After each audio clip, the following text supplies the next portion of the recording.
Bonjour, bienvenue sur la chaîne. Aujourd'hui, je vous propose une présentation d'un jeu, donc en l'occurrence d'un oracle. J'ai choisi aujourd'hui l'oracle des runes de Gulliver l'aventurière et Lyra Seoltoir. Je sais pas trop si je suis pas sûre de bien le dire. Je suis pas convaincue, mais voilà. Donc c'est un oracle qui est inspiré, même totalement basé sur les runes. Donc pour ceux qui sont sensibles à toute la culture nordique, à des pays germaniques, enfin nordiques, tout ça, voilà. Donc là vous serez vraiment dans le thème. Donc c'est un jeu de 24 cartes. Vous le trouverez, donc c'est aux éditions Vega, pour un prix de 23 €. Et donc voilà, c'est dans un coffret comme ça que l'on ouvre de cette manière. Vous avez un livret avec les explications et les cartes.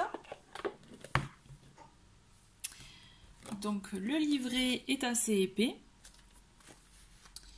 vous verrez. Et par exemple, quand on pioche donc une carte, vous avez donc la représentation de la carte en noir et blanc, l'explication, et donc là vous avez plusieurs pages.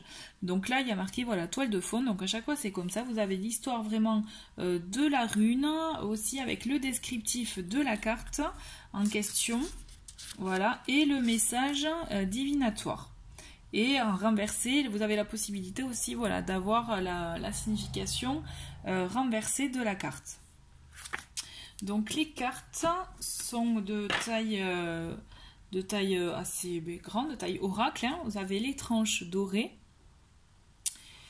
Elles sont assez épaisses, personnellement, je trouve. Elles sont de très très bonne qualité.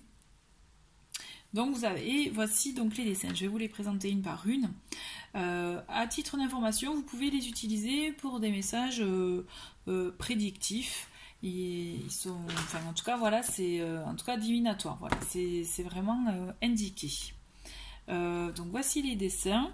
Donc vous verrez le côté peut-être un peu sombre, qui est vraiment qui est assez présent dans chacune des cartes.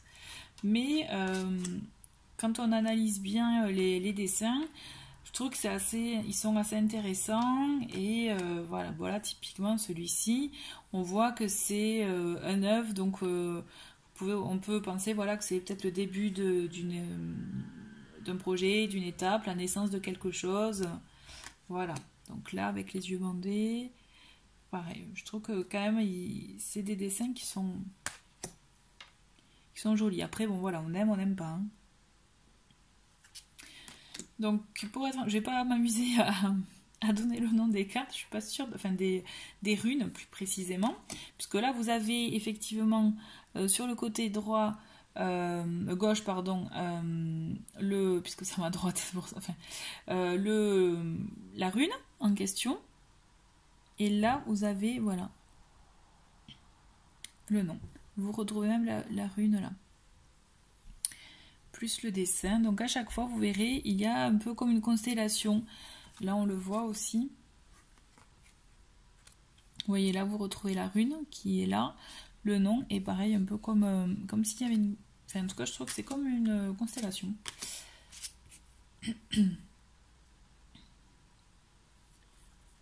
Donc voilà, donc la carte qui est aussi la couverture du jeu.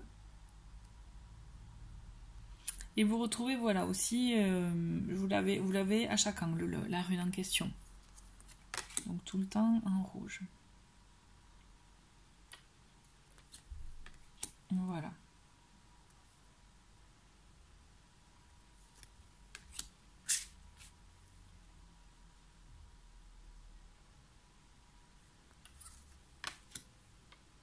Qui est naze. Donc voilà, si vous aimez le côté, voilà, si vous êtes intéressé déjà par les runes, par ce côté, voilà, cette culture nordique, là vous avez vraiment l'histoire, celle-ci elle est à l'envers, vous avez vraiment voilà l'histoire de la rune, ce qu'elle signifie dans le livret pour chaque carte, et voilà l'aspect divinatoire. et qui vous explique aussi, du coup, qui vous permet de mieux comprendre le dessin qui a été